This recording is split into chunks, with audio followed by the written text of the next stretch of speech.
नमस्कार दोस्तों, मेरा नाम है रंजीत। आज है 1 जून 2025 और आज के द हिंदू न्यूज़पेपर का हम एनालिसिस करने वाले हैं। सबसे पहली जो न्यूज़ यहाँ पर हम देखने वाले हैं, ये आदिवासी लोगों की लाइफ में एक ऐसे गांव की हम चर्चा करेंगे जिस गांव में ना तो बिजली की पहुंच है, ना तो वहां तक कोई रास्ता बना हुआ है और ना ही लोगों के पास आने जाने के साधन हैं। इस कंडीशन में रहते हुए किस प्रकार से उनकी लाइफ में चेंजेस आया है। पार्टिकुलरली ये ट्राइबल्स लोग हैं जो कि जंगलों में दूर दराज वाले एरिया में रहते हैं। आखिर ऐसा क्या चीज़ हो गया है इनकी लाइफ में जिससे आज के टाइम पीरियड में आप देखेंगे वो हज़ारों की कमाई करने लग गए और अपने लाइफ स्टाइल को ऊपर लेकर के जा रहे हैं। यहाँ हम चर्चा करने वाले हैं पार्टिकुलरली उड़ीसा के कालाहांडी डिस्ट्रिक्ट में पालकी गांव। पहाड़ी में बसा पालकी गांव इतना दूरस्थ है कि नक्शे पर इसका नामो निशान तक नहीं मिलता है। मात्र 57 आदिवासी फैमिलीज यहाँ पर रहते हैं। यहाँ तक जाने के लिए ना तो सड़क है, ना तो सार्वजनिक परिवहन की व्यवस्था है। पालकी के लोगों ने कभी 8वीं कक्षा से आगे पढ़ाई नहीं करी है और पीढ़ियों से ये लोग गरीबी को फेस कर रहे हैं।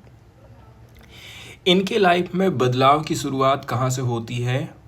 जब सरकार ने वन पर बोल दिया कि वन के जो भी प्रोडक्ट हैं इनके ऊपर आपका अधिकार रहेगा। बीच में कोई थर्ड पार्टी नहीं आएगा, कोई सरकार नहीं आएगी, कोई कुछ नहीं आएगी।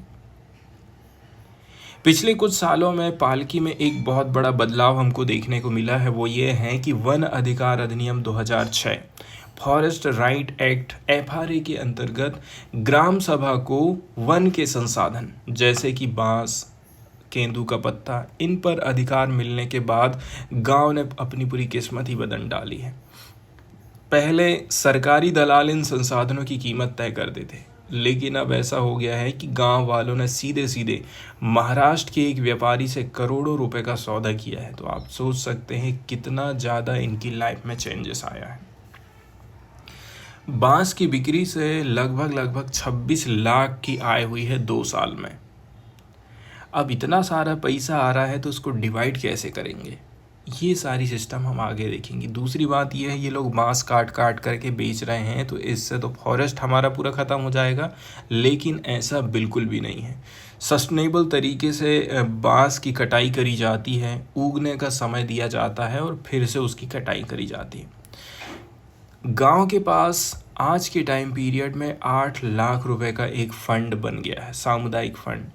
बच्चों के लिए शिक्षक की नियुक्ति करी गई है कि टीचर लोग यहीं आएंगे, यहीं पर पढ़ाएंगे, हम उनको 6,000 रुपया महीना देंगे अपनी खुद की जेब से। यहाँ पर सबसे जो इम्पोर्टेंट चीज़ हो जाती है वो है फॉरेस्ट मैनेजमेंट को कैसे करके सस्टेन किया जा सके। पालकी ने बांस की कटाई के लिए एक वैज्ञानिक तरीका अपनाया। इसमें क्या किया जाता है आप देखेंगे, जंगल को 4 भाग में बांट दिया गया है। हर साल केवल एक हिस्से से बांस काटते हैं और फिर चौथे साल उसी हिस्से पर लौट जाते हैं।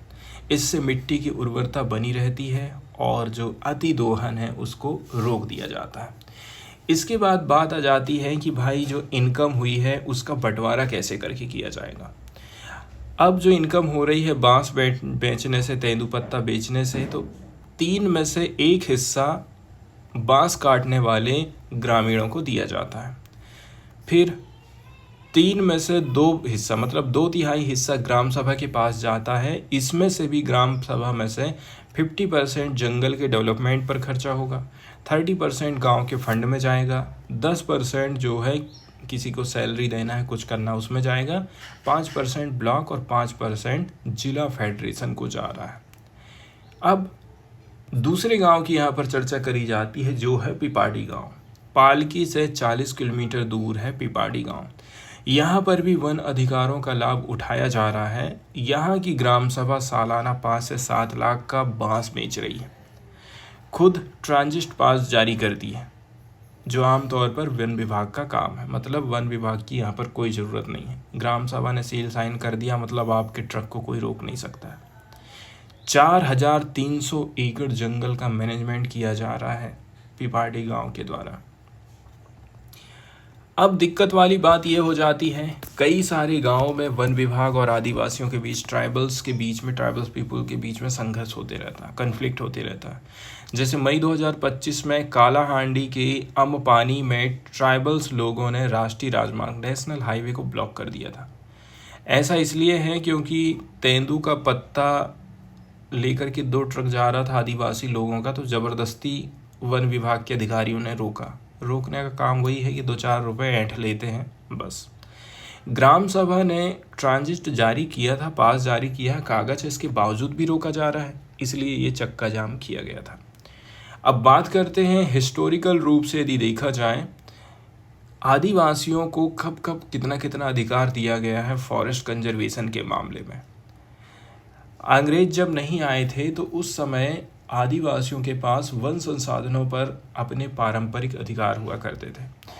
अंग्रेज जब आते हैं तो 1927 में भारतीय वन अधिनियम आ जाता है, जिसने वन विभाग को पूरे अधिकार दे दिए। फिर 1947 के बाद सरकार ने आदिवासियों के अधिकारों की अनदेखी करी। 2006 में फॉरेस्ट कंजर्वेशन एक्ट आ जाता है, जिसने आदिवासियों को वन उत्पादों पर मालिकाना हक दे दिया, और यहीं से आप देखेंगे इनके जीवन में परिवर्तन आता है। लेकिन दिक्कत वाली बात यह है कि इस कानून को पूरी तरह से लागू करना बहुत इम्पोर्टेंट है। देखा जाए चुनौतियां और भविष्य की बात करते हैं तो वन विभाग का विरोध अभी भी जारी है। केंदुपत्ता जैसे उत्पादों पर कंट्रोल को लेकर के काफ़ी संघर्ष रहता है, एंड उड़ीसा सरकार धीरे धीरे नियमों में ढील दे रही है, लेकिन पूरी स्वतंत्रता अभी तक नहीं दी है। आलोक मांझी ग्राम पालिकी के सभा सचिव हैं, उनका कहना है हम हर साल बांस के केवल एक हिस्से की कटाई करते हैं और 4 साल बाद फिर वही एरिया में जाते हैं। इससे मिट्टी की उर्वरता बनी रहती है और पूरा जंगल सफाई होने से हम इस प्रकार से रोकते हैं। तो इस प्रकार से देखा जाए कम्युनिटी फॉरेस्ट राइट्स ने न केवल आदिवासियों को रोजी रोटी दिया है, साथ ही साथ प्रकृति के संरक्षण को भी ये लोग बढ़ावा दे रहे हैं। चूँकि आज संडे है दोस्तों, इसलिए संडे के दिन हमारा जो मेनली फोकस रहता है वो साइंस वाली न्यूज़ के ऊपर रहता है, इसलिए आज ज़्यादातर जो न्यूज़ देखेंगे हम वो साइंस पर बेस्ड हैं। पहले नंबर की जो न्यूज़ यहाँ पर हम डिस्कस करने वाले हैं ये पार्टिकुलरली बैट्स को लेकर के हैं। अभी हाल फिलहाल में देखें तो चमगादड़ों से बहुत सारे वायरस फैलने की खबर आई है। अब एक चीज़ यहाँ पर ये है कि चमगादड़ में वायरस एंटर तो कर जा रहा है और वो सेफ तरीके से वहाँ रह रहा है, चमगादड़ को नुकसान नहीं पहुँचा रहा है, लेकिन जब ये चमगादड़ से इंसानों में जा रहा है तो वो हम लोगों को क्यों नुकसान पहुँचा रहा है, इस चीज़ का अध्ययन यहाँ पर किया जाना ज़रूरी है। बैट्स इम्पॉर्टेंट एनिमल्स माने जाते हैं, ये मेंटेन करते हैं हमारे इकोसिस्टम के बैलेंस को, साथ ही साथ ह्यूमन वेलबींग के लिए भी ये ज़रूरी है। जहाँ हम इनकी उपयोगिता की बात करते हैं तो बैट्स के माध्यम से पॉलिनेशन संभव हो पाता है, मतलब पौधों में परागण करने में मदद करते हैं, सीड को एक जगह से दूसरी जगह डिस्पर्स करते हैं ताकि नए पौधे उग सकते हैं, एंड इंसेक्ट्स की पॉपुलेशन को खा करके लोग कम करते हैं। लेकिन they have also become popular for their unique ability to harbour viruses, virus को अपने अंदर रखने की इनकी यूनिक एबिलिटी है, और ऐसा वो इस प्रकार से करते हैं कि उनको किसी प्रकार का रोग भी ना फैले। जिस प्रकार से मधुमक्खियाँ पॉलिनेशन करती हैं, ठीक उसी प्रकार से चमगादड़ भी पॉलिनेट करते हैं प्लांट्स को, इससे प्लांट का रिप्रोडक्शन हो पाता है।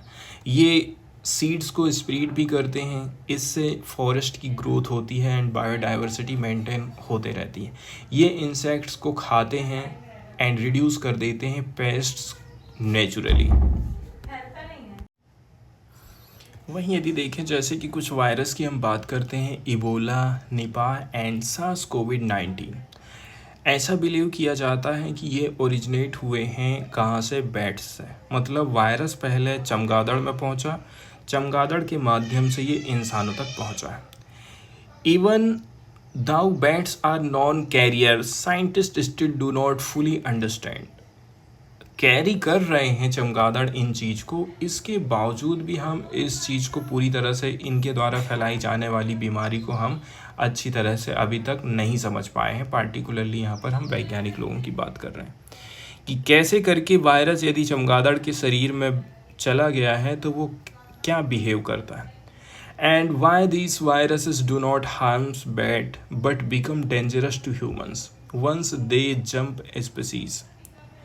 अब आप ये सोच लीजिए, चमगादड़ के शरीर में ये वायरस है और चमगादड़ को तो कोई नुकसान नहीं पहुंचा रहा, लेकिन हमारी बॉडी को क्यों नुकसान पहुंचा रहा है। यही नॉलेज हमें प्राप्त करना है। ये एक बिग गैप है पेंडेमिक से प्रिपेयर्डनेस का। अब जब हम रिसर्च करते हैं बैट्स के ऊपर तो वो इतना ज़्यादा डिफ़िकल्ट क्यों हो जाता है? ऐसा इसलिए हो जाता है क्योंकि ये जो बैट्स है ना, बोला जा रहा है कि जो बैट्स की सेल होती हैं ये बहुत मुश्किल से ग्रो हो पाती हैं लैब की कंडीशंस में। Even when scientist use cells from the exact species carrying a virus, these cell may not help virus reproduction. अब किसी चमगादड़ की बॉडी में वायरस एंटर कर गया है और उसकी सेल का जब मतलब कोशिका का इस्तेमाल किया जा रहा है वैज्ञानिकों के द्वारा, तो वायरस रिप्रोडक्शन नहीं हो पा रहा है, मतलब वायरस यहाँ पर फिर से ग्रो नहीं हो पा रहा है, because they loss important receptors during lab growth. ऐसा इसलिए हो जा रहा है क्योंकि लैब में विकसित करते समय उनमें ज़रूरी जो रिसेप्टर्स होते हैं समाप्त हो जाते हैं। इससे वायरस और चमगादड़ों के बीच का जो संबंध है ना, अध्ययन बाधित होता है। हाल ही में पब्लिश किया गया एक रिसर्च है जिसमें साइंटिस्ट लोगों ने चमगादड़ के ऑर्गेनाइड्स बनाए हैं। मतलब ये ऐसे छोटे टिश्यूज़ होते हैं जिनको लैब में डेवलप किया जाता है और ये असली अंगों की बनावट और कार्य की नकल करते हैं। ये अंग पहले मानव चिकित्सा अनुसंधान में यूज़ हो रहे थे, लेकिन अब इन्हें चमगादड़ों के ऊपर हम लोग लागू करने की कोशिश कर रहे हैं। अब पहले जो भी प्रयास किए गए हैं, ठीक है, पहले जो भी प्रयास किए गए हैं, बोला जा रहा है उनमें केवल एक फल खाने वाली चमगादड़ की प्रजाति थी और एक अंग के ऑर्गेनॉइड्स बनाए गए हैं। अभी तक ये प्रयास चमगादड़ों की विविधता को नहीं बता सके हैं, जबकि कई सारे वायरस अन्य प्रजाति में पाए जाते हैं, इसलिए पहले के मॉडल अधूरे और लिमिटेड हैं। वैज्ञानिकों ने एशिया और यूरोप की 5 इंसेक्ट ईटिंग चमगादड़ प्रजातियों से ऑर्गेनाइड्स बनाए हैं। कौन कौन से अंग बनाए हैं? जैसे उसकी श्वास नली बना दिए, उसके फेफड़े बना दिए, गुर्दे एंड आंतें, इंटेस्टाइन्स। ये अंग की संरचनाएं बिल्कुल ओरिजिनल दिखती हैं और इनमें म्यूकस बनाने वाली गोबलेट सेल और गैस एक्सचेंज के लिए एल्वोइली जैसे तत्व भी मौजूद थे। अब अंग बना लिए हमने, इसके बाद इनके ऊपर अलग अलग वायरस डाला जाता है, जैसे कि MERS-CoV, मर्स कोविड-19 ने कई सारी प्रजातियों के श्वसन अंगों में आसानी से प्रवेश कर लिया था, लेकिन सार्स कोविड-19 तब तक प्रवेश नहीं कर सका जब तक वैज्ञानिकों ने उसमें ह्यूमन जीन TMPRSS2 नहीं जोड़ा था, जो इंसानी कोशिकाओं में वायरस प्रवेश को अलाउ करता है। इससे ये चीज़ क्लियर हो जाती है कि हर वायरस हर चमगादड़ या फिर हर अंग में समान व्यवहार नहीं करता है। तो फिर जंगली चमगादड़ों की जब हम मलमूत्र की बात करते हैं, उनके टॉयलेट का विश्लेषण किया जाता है फेकेस का। वैज्ञानिकों ने 2 नए वायरस खोजे थे जो पहले कभी नहीं पहचाने गए, जैसे कि नाम दिया जाता है उनका मैमालियन अदर वायरस, सेकेंड है पैरामिक्सो वायरस। ये चीज़ दिखा रही है कि चमगादड़ों का जो मल होता है वायरस की खोज में मददगार हो सकता है। एक अलग अध्ययन किया जाता है, इसमें वैज्ञानिकों ने कैरोलिया पर्सिपिलेटा नामक एक फलाहारी चमगादड़ से इमोर्टलाइज सेल्स लाइन तैयार करी। इमोर्टलाइज का मतलब है कि ये सेल्स कोशिकाएं लैब में लंबे समय तक जिंदा रहेंगी। ये कोशिकाएं बहुत सारे अंगों से ली गई, जैसे कि उनके गुर्दा, मस्तिष्क, यकृत एंड कहाँ से, उनके प्लीहा से, स्प्लीन जिसको बोला जाता है। अब यहाँ पर दो तकनीकों की भूमिकाएं क्लियर कर दी जाती हैं, एक ऑर्गेनाइड्स की और दूसरा सेल लाइन्स की। ऑर्गेनाइड्स का मतलब होता है वायरस असली अंगों में कैसे व्यवहार करेगा, ये दिखाने में सहायक है। सेल लाइन्स की बात करें, वायरस की प्रवेश क्षमता और प्रतिरक्षा प्रतिक्रिया की तेजी से जांच के लिए उपयुक्त है। दोनों तकनीकें इम्पोर्टेंट हैं, लेकिन यूज़ अलग अलग टाइप्स का है। तो निष्कर्ष निकल कर के ये सामने आया है कि जो गुर्दे की किडनी की कोशिकाएं हैं, सेल्स हैं, MERS-CoV को एंटर एंड रेप्लिकेशन की अनुमति दे रही है, लेकिन SARS-CoV-19 इन्हें संक्रमित नहीं कर सका है। ये वही परिणाम है जो ऑर्गेनाइड्स में हमको देखा गया। लेकिन जब सेल्स और ऑर्गेनाइड्स को वायरस या फिर वायरल RNA से टच कराते हैं, इंटरेक्ट कराते हैं, तो उन्होंने एक्टिव जो प्रतिरक्षा प्रक्रिया है वो दिखाई थी। बिल्कुल जीवित चमगादड़ों की तरह हमको देखने को ये मिला था। बात कर लें हम भारत की, तो भारत में 120 से भी ज़्यादा अधिक चमगादड़ की प्रजातियां हैं, लेकिन इन पर वायरस से जुड़ा डेटा बहुत कम है। पूर्वोत्तर भारत में इबोला और मार्बर्ग वायरस के एंटीबॉडी चमगादड़ों और मनुष्यों में मिले हैं। केरल में निपाह वायरस के बहुत सारे प्रकोप हो चुके हैं और उनमें फलाहारी चमगादड़ को स्रोत माना गया है। फिर भी भारत में इन पर गहराई से अध्ययन करना कठिन है, क्योंकि बायोसेफ्टी की चिंता है, कानूनी बाधाएं हैं, शोध के लिए पर्याप्त संसाधनों की कमी है। इसके अलावा आज के टाइम पीरियड में प्राकृतिक आवास ख़त्म होते जा रहा है, जलवायु परिवर्तन हो रहा है, इंसान और चमगादड़ों के बीच में संपर्क बढ़ते जा रहा है। इसी के चलते चलते जानवरों से इंसानों में जूनोटिक डिसीज फैलते जा रहा है। इसी को देखते हुए भारत सरकार ने अप्रैल में एक बहुविभागीय वैज्ञानिक पहल चालू करी थी। बैट, ऑर्गेनाइड्स और सेल लाइन जैसे उपकरण हम बनाएंगे, वायरस की बेहतर निगरानी में मदद करेंगे और देश को आने वाले टाइम पीरियड में इस प्रकार की महामारी से हम लड़ सकें, सक्षम बनाएंगे। इसके बाद सेकंड वाला जो यहाँ पर न्यूज़ आर्टिकल हम डिस्कस करने वाले हैं दोस्तों, ये particularly river and human civilisation से रिलेटेड है। हिस्ट्रिकली यदि देखा जाए, जितनी भी जो ग्रेट सिविलाइजेशन रही हैं, जैसे कि Indus valley, Mesopotamia and Egypt, ये सारी पनपी हैं रिवर के किनारे ही। आखिर इसका रीज़न क्या है? इसका एक रीज़न ये है, रिवर मेड सॉइल फर्टाइल। खेती बाड़ी करने के लिए पानी चाहिए था, उपजाऊ ज़मीन चाहिए था, फार्मिंग के लिए गुड है। सेकंड नंबर की बात, प्लांट्स एंड एनिमल्स दोनों के लिए रिच बायोडाइवर्सिटी प्रोवाइड करती है river. Drinking, bathing, irrigation and cleaning water provide किया जा रहा है रिवर के माध्यम से। लेकिन आज के टाइम पीरियड में हम देखेंगे ये जो नदियां हैं बहुत ज़्यादा पॉल्यूटेड हो चुकी हैं। ये जो रिलेशनशिप रहा है रिवर का और इंसानों के बीच का, अब बैलेंस इसमें हमें नहीं दिखाई दे रहा है। आज के टाइम पीरियड में सिटी और जो इंडस्ट्री हैं वो रिवर को वेस्ट बिन की तरह इस्तेमाल कर रही हैं, ओपन सीवर की तरह इनका इस्तेमाल किया जा रहा है। जितना भी घर का गंदला पंदला पानी जो कुछ भी है सब नदी में पहुंच जा रहा है। एक टर्म है ज़ॉम्बीफाइड। ज़ॉम्बीफाइड का मतलब होता है रिवर्स हैव बिकम लाइफलेस। ज़ॉम्बीफाइड हम किसको बोलेंगे? नदियाँ अब ऐसा लग रहा है कि उनमें जीवन ही नहीं रह गया, पॉल्यूटेड हो गई हैं एंड डिग्रेडेड हो गई। इसलिए ज़ॉम्बीफाइड वर्ड का इस्तेमाल किया जा रहा है कि ज़ॉम्बीफाइड रिवर हम किनको बोलेंगे। अब वैज्ञानिक लोगों ने रिसर्च किया है और उसमें ये पता चला है कि जो प्रदूषित नदियां समुद्र में जाकर गिर रही हैं उनका पानी हवा में उड़ करके एरोसॉल बना रहा है। ये प्रदूषित हवा तटवर्ती क्षेत्रों में वापस लौटती है और लोग इन्हें सांस के माध्यम से शरीर में ले रहे हैं। ये शोध 28 मई को साइंस एडवांसेस पत्रिका में प्रकाशित हुआ था, जो कि एक विश्वसनीय वैज्ञानिक जर्नल मानी जाती है। आगे बोला जा रहा है कि देखिए, ये अध्ययन अमेरिका और मैक्सिको की सीमा पर स्थित तिजुआना नदी के क्षेत्र में हुआ था, जो कि प्रशांत महासागर में अपना पानी गिराती है। जनवरी से मार्च 2020 तक उन्होंने 35 किलोमीटर समुद्री तट के 5 स्थानों से हर दिन पानी और हवा के नमूने लिए थे। यहाँ से क्वार्ट्ज फाइबर फिल्टर्स का उपयोग किया गया ताकि हवा में मौजूद जो एरोसोल है, सूक्ष्म कण, उनको पकड़ सकें। बारिश के टाइम में और भी ज़्यादा नमूने लिए जाते हैं क्योंकि तब नदी में ज़्यादा गंदगी बहती है।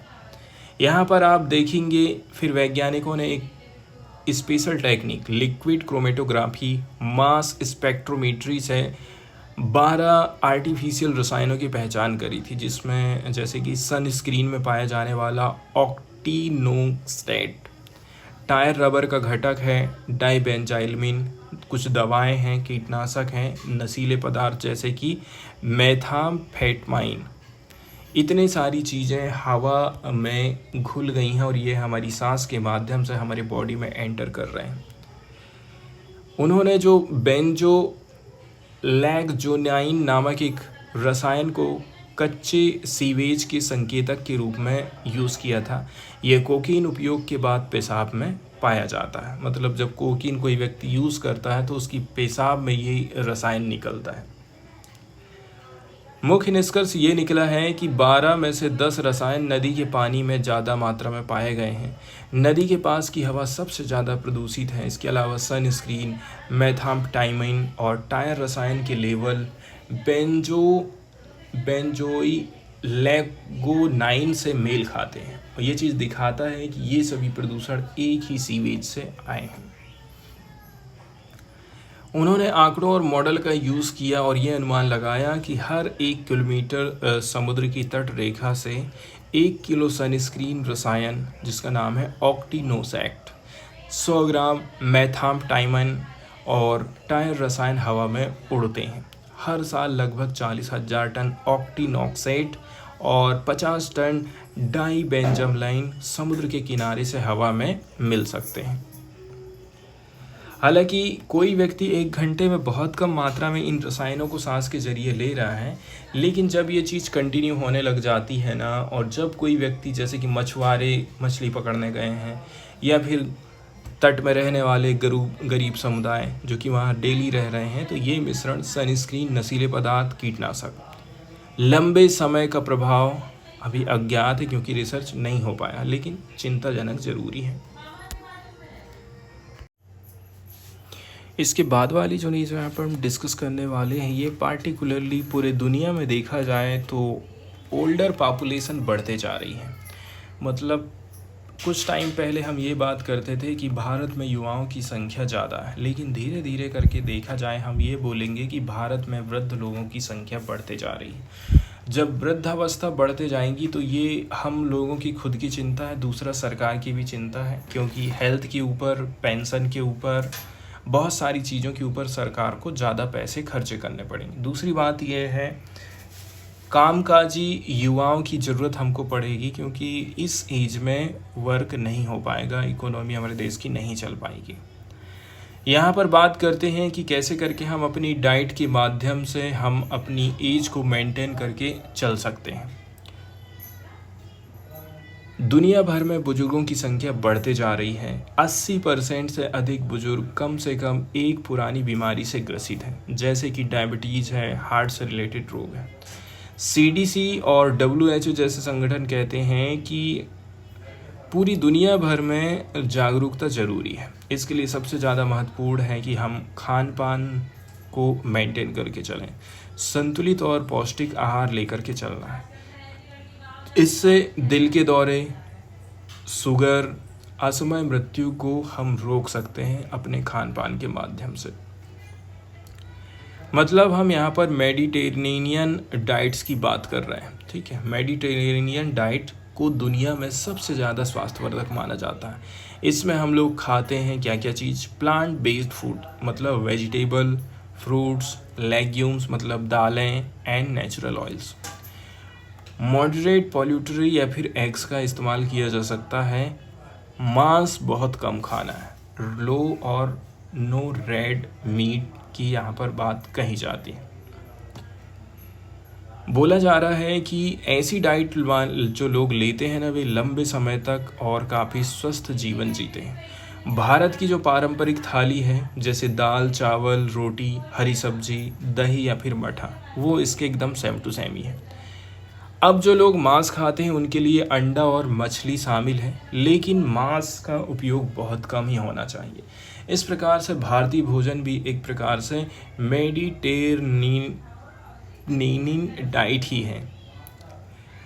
आगे बोला जाता है कि एक लेख आया था, नेचर पत्रिका में प्रकाशित किया जा रहा है, नेचर पत्रिका में इसको प्रकाशित किया गया था। जो लोग फल और सब्जी भरपूर खा रहे हैं ना, वे अक्सर कम से भी कम 70 साल तक तो बिना गंभीर बीमारी के जीते हैं। 30 साल का एक अध्ययन किया गया है, वो भी यही सिद्ध करता है कि ये आहार स्वस्थ वृद्धावस्था से जुड़ा हुआ है।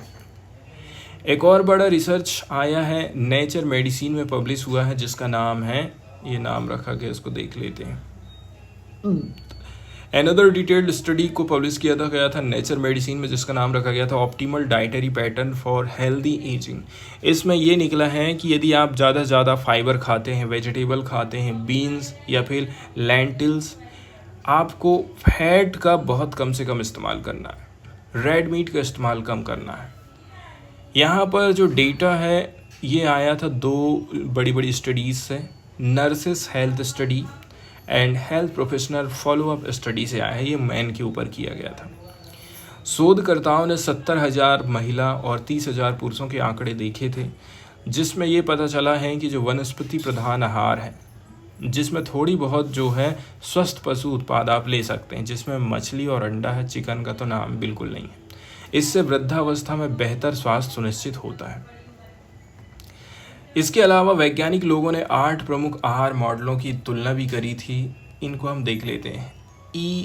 AHEI alternative healthy eating index. इसमें आप देखेंगे सब्जी है, फैट कम लेना है, चीनी भी कम खाना है, इसके अलावा जो हानिकारक खाद्य पदार्थ हैं उनको छोड़ना है। फिर आ जाता है अल्टरनेट मेडिटेरेनियन इंडेक्स। ये मूल रूप से मेडिटेरेनियन आहार का इंटरनेशनल वर्जन है। पार्टिकुलरली जो वेस्टर्न कंट्रीज़ के अलावा जो कंट्रीज़ हैं वहाँ पर इसको इस्तेमाल में लाया जाता है। इसके अलावा भी बहुत सारे डाइट के मॉडल हैं जिनको आप अपना सकते हैं, जैसे कि dietary approaches to stop hypertension. Blood pressure को कंट्रोल करने के लिए डिज़ाइन की गई डाइट है, जिसको DSH बोलते हैं। एक है MIND, ये दिमाग से रिलेटेड बीमारी को कम करता है। इसमें 2 डाइट यूज़ किया जाता है। फिर आ जाता है HPDI, साफ, पौष्टिक और प्राकृतिक पौधों पर आधारित ये आहार होता है।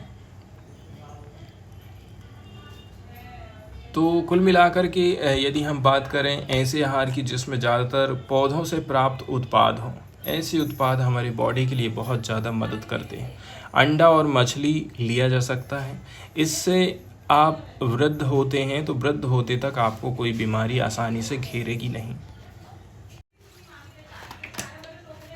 इसके बाद वाली जो न्यूज़ यहाँ पर हम डिस्कस करने वाले हैं दोस्तों, ये पार्टिकुलरली क्रिकेट से जुड़ी हुई एक वैज्ञानिक रिसर्च है, जिसमें बोला जा रहा जैसे कि कोई प्लेयर यदि बॉल को पकड़ रहा है अपने हाथों से, पकड़ते पकड़ते उसके हाथ में चोट लग जाती है।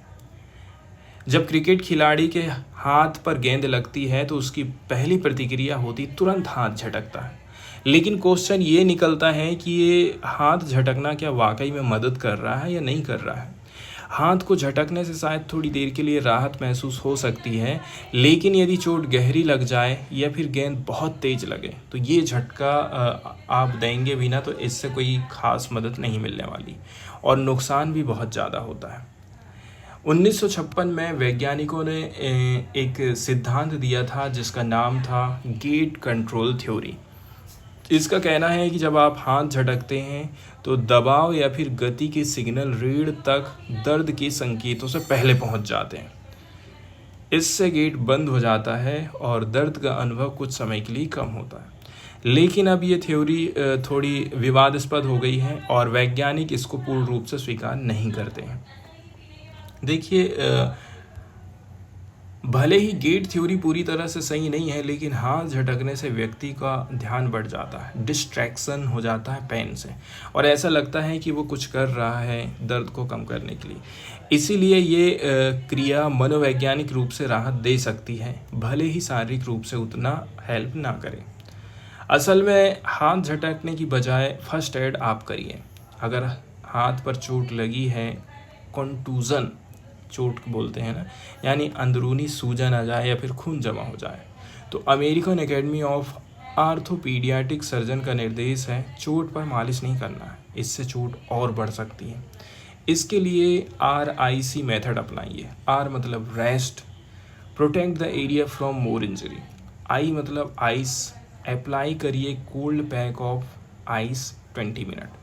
C से कंप्रेस करना है, wrap the area lightly with a soft bandage. And E में है elevate, raise the hand above heart level to reduce swelling. Swelling को आप कैसे रोक सकते हैं? हाथ को दिल की ऊंचाई से ऊपर रखें, इससे सूजन कम हो जाएगी। तो ये जो प्राथमिक उपचार है ये बहुत इम्पॉर्टेंट है। सबसे पहले तो चोट लगे हिस्से को चोट से बचाना है। 20 मिनट तक ठंडी सिकाई करिए, मुलायम पट्टी से इसको लपेटिए और सूजन को कम करने के लिए हाथ को ऊपर उठा के रखिए दिल की ऊंचाई से ऊपर।